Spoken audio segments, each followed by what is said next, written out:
સાચીજી, તમે વાત કરી ગણેશજીના પરિવારની. જી તો ગણેશજીના પરિવારમાં કોણ કોણ છે જી અને એમનું મહત્વ શું છે?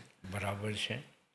હવે ગણપતિ દાદાના પરિવારની વાત આપણે કરવા જઈએ તો અત્યારે કોમન રીતે જુઓ એટલે સહજ માનસમાં એમ છે કે ગણપતિ દાદાની 2 પત્ની છે, 2 પુત્રી છે, 2 પુત્રો છે અને ગણપતિ દાદા છે. 7 વ્યક્તિનો પરિવાર આપણે સહજતાથી લોકમાનસ ઉપર હશે. પણ વૈવસ્વત જે પુરાણ છે એની અંદર ગણપતિ દાદાની 5 પત્નીનો ઉલ્લેખ બતાવેલો છે. પ્રથમ શ્રી તરીકે ગણપતિ દાદાનું વર્ણન થયું છે.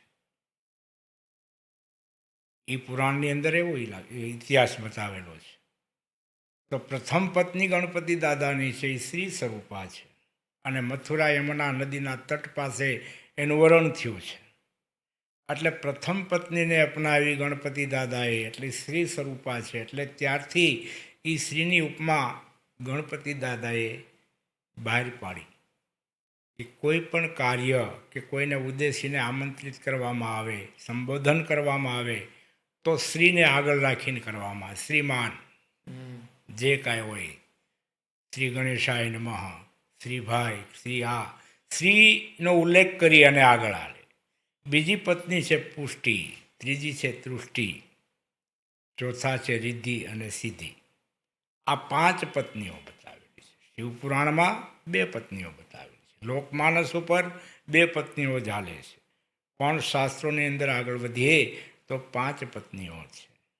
એટલે આવી રીતના ગણપતિ દાદાનો પરિવાર 9નો થાય છે. 5 પત્ની છે, 2 પુત્રી છે, શુદ્ધિ અને બુદ્ધિ, લાભ અને શુભ, આ 2 દીકરા છે. સહેજતાથી આપણે એને યાદ કરીએ છીએ, અપનાવીએ છીએ, પણ એના વિશે જાણકારી નથી હોતી.